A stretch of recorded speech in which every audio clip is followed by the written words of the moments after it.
తల నుంచి కాలి వరకు బూడిద, త్రిశూలాలు, కత్తులు, డమరుకం ధరించి విచిత్ర ఆహార్యం. వాళ్లకు బంధాలు, అనుబంధాలు ఉండవు. సర్వం పరిత్యజించిన సన్యాసులు. చలికాలమైనా, వేసవికాలమైనా దిగంబరులుగానే ఉంటారు. జనావాసాలకు దూరంగా సాధనే ప్రపంచంగా గడుపుతారు.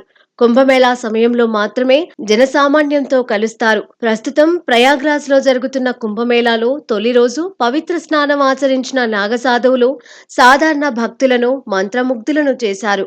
నాగసాధువులు స్నానం చేయడం వల్ల పుణ్యజలాలకు మరింత పవిత్రత వస్తుందని భక్తులు భావిస్తారు. అందుకే కుంభమేళా సమయంలో తొలి స్నానాన్ని నాగసాధువులకు కేటాయిస్తారు. బూడిద, భస్మం, గంధం మొదలైన అలంకరణలతో వచ్చే నాగసాధువులు పవిత్ర స్నానం తర్వాత తిరిగి జనసామాన్యులకు దూరమైపోతారు. ప్రపంచంలోనే అతిపెద్ద మత సమ్మేళనమైన కుంభమేళా ప్రారంభం కాగానే నాగసాధువుల గురించి చర్చ మళ్ళీ మరోసారి తెరపైకి వచ్చింది.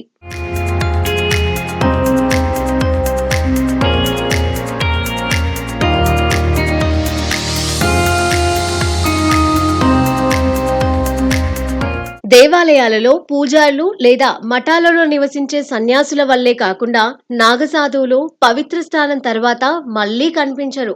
నాగసాధువుల సంప్రదాయం తెలపడానికి భిన్నమైన సిద్ధాంతాలున్నాయి. శంకర భాగవత్పాదులు దేశంలోని 4 దిక్కుల బద్రీనాథ్, ద్వారకా, పూరి, శృంగేరిలలో పీఠాలను ఏర్పాటు చేశారు. సనాతన ధర్మానికి పరిరక్షకులుగా ఈ సైన్యాన్ని ఏర్పాటు చేసినట్టు కొన్ని పురాతన గ్రంథాలు పేర్కొంటున్నాయి. దీనినే దశనామి సంప్రదాయంగా పరిగణిస్తున్నారు. శైవ, వైష్ణవ సంప్రదాయాలకు చెందిన అఖాడాలలో నాగసాధువులు ఉన్నారు.